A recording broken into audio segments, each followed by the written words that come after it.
Chapitre 2. La petite école sur la colline. J'ai écrit un peu plus haut que sur le chemin du retour pour assister à l'enterrement de mon père, des souvenirs me revenaient. Pendant un temps, les écoles du village avaient fermé pour cause de mobilisation des enseignants et parce que, pendant une grande partie de l'année, le froid sibérien transformait les salles de classe en frigidaire. Mon père m'apprit l'alphabet latin et des rudiments de français, le peu qu'il avait appris lui-même quand il était soldat. J'avais 8 ans quand je suis entrée à l'école française. Je me souviens de la première leçon. Il fallait reproduire sur le cahier la date écrite sur le tableau noir. Décembre 1945, Auguste Thianot, l'instituteur qui disait sans rire que l'écriture est la science des ânes. Tenait au plein et au délié, l'école indigène était perchée sur les hauteurs du village. C'était l'école El Fouqaniya. Je marchais 2 bons kilomètres avant d'arriver. Les petits indigènes que nous étions avaient le crâne rasé pour éviter la contagion des poux. Les cours étaient chargés, j'étais surmenée. J'allais à la mosquée tôt le matin pour apprendre le Coran jusqu'à 8 heures. Ensuite, je me dirigeais vers l'école française avant de revenir à la maison, manger un bout de galette et ainsi de suite jusqu'à la tombée de la nuit. Quand je me plaignais de ce rythme effréné, mon père me disait « Le français, c'est la langue du pain, le Coran est celle de notre religion. » Ainsi pensaient les pères en ce temps-là. Les Algériens avaient leur propre tradition basée sur des principes immuables. Inculquer à leurs enfants l'écriture et la lecture de la langue arabe afin de préserver leur identité et faire savoir aux porteurs de chapeaux que les porteurs de turbans avaient été peut-être soumis mais qu'ils ne s'étaient jamais résignés. Ils tenaient à ce que leurs enfants apprennent le Coran.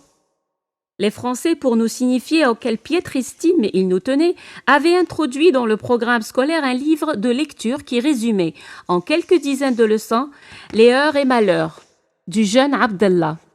Le nom n'était pas choisi au hasard. Abd égale esclave, Allah est Dieu. Abdallah, la créature d'Allah, patiente, résignée, soumise à la volonté divine, acceptant par fatalisme le monde tel qu'il est. Un monde où le faible se soumet à la loi du plus fort parce que c'est la volonté de Dieu. Une image m'est restée, celle de notre instituteur René Birochot. La pioche sur l'épaule, allant déterrer des racines d'épineux, Ezzezou, au berbère, dans la montagne. Il montrait de l'affection pour ses élèves et nous le lui rendions bien en portant jusqu'à l'école le bois qu'il récoltait pour notre chauffage et pour le sien. Il organisait des excursions et des randonnées dans la campagne pour mettre en pratique les leçons de sciences naturelles qu'il dispensait en classe. L'humanisme de René Birochot nous faisait oublier le sort du petit Abdallah. 2 années plus tard, j'ai pu rejoindre l'école réservée aux fils de colons. Je ne sais si c'était grâce à mes bonnes notes ou parce que l'administration voulait donner le change par ce semblant d'ouverture vers la communauté musulmane. Dans cette école, le livre unique de français édité par les éditions Fernand Nathan offrait une série de textes puisés chez les meilleurs auteurs français. J'avais piètre mine à côté de mes petits camarades européens qui étaient, eux, bien habillés et qui portaient chaussures avec soquettes. Ils étaient à quelques exceptions près peu studieux, pourtant, ils passaient en classe supérieure, ils se retrouvaient tout aussi normalement dans les lycées. Certains allaient poursuivre leurs études en France. Mes classes dans cette école durèrent 2 années. Mon institutrice, Annie Calvière, m'aida du mieux qu'elle pouvait. Elle me donnait des cours particuliers pendant 2 heures par jour. Elle m'offrait souvent du café et parfois même du chocolat. Quelque temps plus tard, je réussis l'examen de la 6e que nous appelions l'examen de la bourse. Seuls 2 élèves avaient pu poursuivre leurs études hors du village, le fils d'un paysan aisé et moi-même. Mon père était trop pauvre pour pouvoir m'acheter l'indispensable trousseau et pour m'assurer les frais de transport et autres dépenses. Annie Calvière conseilla à mon père de m'envoyer à l'école des enfants de troupe qui se trouvait alors à Meliana, avant d'être transféré à Qléa, près de la capitale. Mon père acquiesça. Sa décision signifiait mon enrôlement dans l'armée française pour 5 ans. Il n'avait pas le choix. C'était ça ou bien mon entrée immédiate dans la vie active comme ouvrier quelque part. Je n'étais pas en âge de m'intéresser au mouvement national ni de comprendre ce qui se passait dans le monde des grands. Mais je me souviens qu'en mai 1945, Les habitants du village parlaient avec fierté et effroi en même temps des manifestations pour l'indépendance qui avaient secoué Sétif, Guelma et d'autres villes du pays et des massacres qui s'en étaient suivis. Au pas cadencé. Les jeunes futurs militaires que nous étions étaient peu fiers de se retrouver à Cléa, mais nos conditions sociales modestes ne nous autorisaient pas à aspirer à autre chose. Nous étions mal fagotés dans nos tenues peu saillantes. Le dimanche en ville, lorsque nous marchions au pas cadencé avec nos gros godillots à clous pour aller au cinéma ou au stade, nous étions suivis par des regards moqueurs. Pour passer inaperçus, nous revêtions, dès que nous sortions de l'école, les tenues civiles que nous rangions dans les locaux, aux valises ou chez l'habitant. Ma première colonie de vacances en 1951 me conduisit en France. Cette visite fut pour moi l'occasion de me rendre compte que Cléa avait pour seule vocation de donner une formation limitée convenant à de futurs sous-ordres à Cléa. Tout était fait pour que nous ne dépassions jamais le grade de sous-officier. L'administration de l'école usait de tous les subterfuges pour ralentir notre cursus en nous faisant refaire l'année pour une raison ou pour une autre. Les écoles d'enfants de troupes implantées en France assuraient, elles, un enseignement qui préparait pour les grandes écoles. Au fur et à mesure que nous avancions en âge, nous prenions conscience de notre situation de colonisés.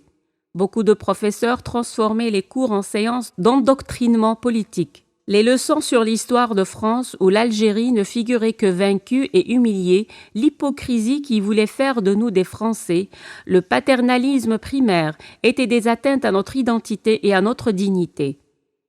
Rares étaient ceux qui se laisseront séduire par le chant des sirènes de l'assimilation.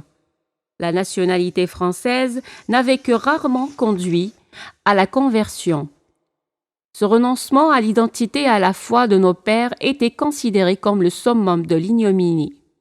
Il n'y avait qu'un seul enseignant algérien, Mohamed Saïd Aoujhan, qui entretenait d'excellents rapports avec nous. Il était nationaliste et il le démontrait d'une façon subtile. Il disait aux futurs tirailleurs « Ils feront de toi un caporal.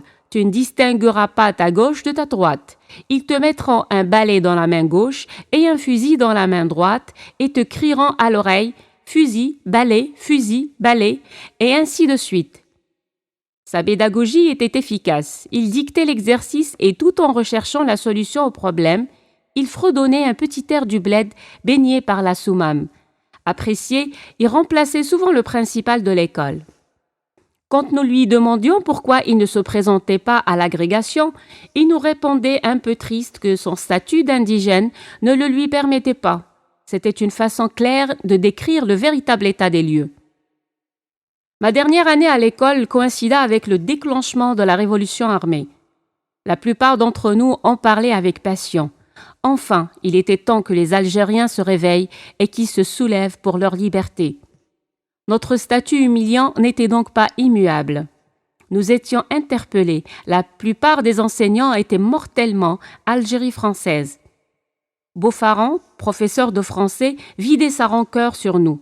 Avec son inimitable accent bourguignon, il fanfaronnait. « Donnez-moi donc une jipe et une mitrailleuse, et je traverserai les Aurès. » Les élèves au fond de la classe réagissaient par des murmures. « C'est ça, murmurez !» Les punitions et les brimades pleuvaient. De cette école où les conditions étaient très dures à tous les égards, nous sortions avec des connaissances utiles, endurcies, capables d'affronter les difficultés de la vie. L'école d'Orléans sera une véritable pépinière de recrutement pour la Révolution et aucun autre établissement algérien ne donnera autant qu'elle au pays. À Cléa, comme dans les autres lycées et collèges d'Algérie, beaucoup d'élèves répondront à l'appel de l'UGMA. Ils interrompront leurs études et rejoindront les rangs de l'ALN. Plus tard, au Maquis, je rencontrerai quelques-uns de mes anciens camarades d'école. Les militaires que nous étions connaissaient les possibilités et la puissance de l'armée française, mais nous avions la foi. Ceux qui avaient déclenché la révolution de novembre ne s'étaient fait aucune illusion. Ils n'étaient pas des irresponsables, ils savaient qu'ils allaient affronter une armée française qui allait utiliser tous ses moyens, d'autant que ce qui était désormais en jeu n'était plus un territoire en friche, l'Algérie de 1930, à l'usufruit aléatoire, mais un bien, selon les Français, légitime, délimité par des frontières reconnues de jure et de facto par l'ensemble du monde, un territoire soumis aux lois de la République française, mis en valeur par un effort plus que centenaire, habité par un peuple européen des millions d'âmes. Dans l'inconscient collectif des Français, l'Algérie était la clé de voûte de l'Empire. Elle était la profondeur stratégique où le pays avait repris ses forces et son élan lorsque l'ennemi héréditaire, en 1870, en 1914 et en 1939, s'était jeté sur lui. L'indépendance de l'Algérie hérissait le poil des Français, y compris ceux de l'immense majorité des hommes de gauche, promptes, sur tout autre sujet, à exprimer des opinions généreuses. Ces raisons passionnelles, géopolitiques et géostratégiques feront que l'Algérie allait être défendue par tous les moyens. Ceux qui ont déclenché le mouvement de novembre le savaient et ils ont relevé le défi. Nous attendions la bonne occasion pour suivre leur exemple. La puissance militaire française ne nous impressionnait pas. J'ai endossé la tenue militaire à l'école de Strasbourg à 17 ans et demi, alors que selon la réglementation, il fallait en avoir 18 ans révolus. J'ai profité comme mes camarades de la promotion Lacoste. Lacoste, par cette largesse, reconnaissait que les Algériens, toutes catégories sociales et professionnelles confondues, qu'ils soient dans l'armée ou dans l'administration, avaient été discriminés, que les avancements avaient été systématiquement bloqués et que leur bon état de service n'avait en rien facilité leur promotion. Robert Lacoste pensait que sa générosité, entre guillemets, pouvait tarir des ressentiments et soigner d'anciennes blessures. Il n'avait rien compris. Les Algériens ne luttaient plus pour l'égalité des chances, mais pour la liberté. Les massacres de mai 1945 dans l'Est constantinois, perpétrés par des milices criminelles avec l'appui d'une administration locale en rébellion, ouverte contre sa hiérarchie sous le prétexte d'anticiper un danger nationaliste, sont d'abord la défaite du lexique de la Révolution de 1789, auquel le sacrifice de ceux qui l'imaginèrent avait donné une extraordinaire densité. Ces tueries massives, reconnues et assumées par leur auteur dans une Algérie où l'information circule, provoqueront la rupture du lien tissé patiemment entre les deux peuples, par l'école française républicaine et humaniste qui avait fini par faire oublier aux autochtones évolués, en ressassant de grands et nobles principes les violences de la conquête. Les fosses communes de Guelma et de Sétif, tombeaux hermétiques de ces illusions, instruiront toute une génération d'Algériens sur le sens que donnent les tenants de l'ordre colonial aux mots liberté et égalité. Désormais, les Algériens, rejetés et massacrés, ne demanderont plus l'intégration ou l'assimilation, mais l'indépendance. Le 1er novembre 1954 a commencé le 8 mai 1945. Robert Lacoste n'avait rien compris. L'armée française dans ses œuvres. De retour auprès des miens, après une année passée en France, je voyais par mes propres yeux ce que je savais déjà par ouï-dire. L'armée française, face à l'élargissement de la révolte et à la pugnacité de la LN, prenait pour cible les populations civiles. Ces actes n'étaient pas des bavures isolées, c'était plus que jamais la théorie de la responsabilité collective qui était mise en application. Les Français, toujours en retard sur l'évolution du monde, voyaient l'Algérie avec le regard des généraux de l'armée d'Afrique du siècle dernier. Les généraux Cherrière et Parlange parlaient de dissidence de tribus de l'Aurès, confondant Abbès Laghrour avec un quelconque marabout. Parlange écrivait au chef militaire de l'Aurès en lui donnant du Sidi Abbès. Il ne faisait pas la bonne lecture de la nouvelle société algérienne. C'étaient des élites citadines et rurales, mûries dans le militantisme indépendantiste, aguerries dans la clandestinité, ayant connu la prison ou l'exil et tiré les leçons des échecs passés, qui étaient aux commandes de la révolte.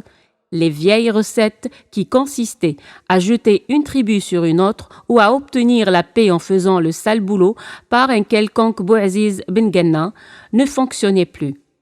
Ils seront obligés de faire le travail eux-mêmes. Les supplétifs qu'ils recrutaient étaient déconsidérés aux yeux de leurs compatriotes et isolés de leur milieu. Traîtres à part entière, ils ne pourront en aucune façon jouer le rôle d'interface avec la population, comme certains grands notables avaient pu le faire après l'invasion de l'Algérie. Rendue enragée par la résistance qu'elle rencontrait, l'armée française, couverte par les autorités politiques, torturait, violait, incendiait et massacrait sans distinction d'âge ou de sexe. Des membres de ma famille habitant le Djbel avaient été tués. Pendant ces brèves vacances, j'assiste à un ratissage qui se solde par des dizaines de civils tués. On me raconte le martyre des 2 petits-enfants de Pteht. La veille de l'Aïd al-Adha, un père rentrant tard avait ramené une bouteille de sirop pour sa petite famille. Il n'y avait pas d'eau à la maison. Il envoya ses 2 enfants âgés de 10 et 11 ans à la source proche. C'était le couvre-feu. Les militaires français étaient en embuscade. Les corps des petits garçons, criblés de balles, furent retrouvés dans les buissons. Le lendemain, les assassins fiers de leur abominable forfait descendirent sur Seriana, narguer la population, guettant le moindre signe d'hostilité pour tirer dans le tas. Le numéro 4 de la rue principale du village, une maison aux volets clos, façade sinistre, la bâtisse transpire l'angoisse. Les tortionnaires y ont installé leur machinerie. C'est là que les malheureux raflés dans les collines alentours subissent les interrogatoires puis sont assassinés. Beaucoup de mes oncles et de mes cousins sont au maquis. Je n'ai qu'un désir, rejoindre les rangs de l'ALN.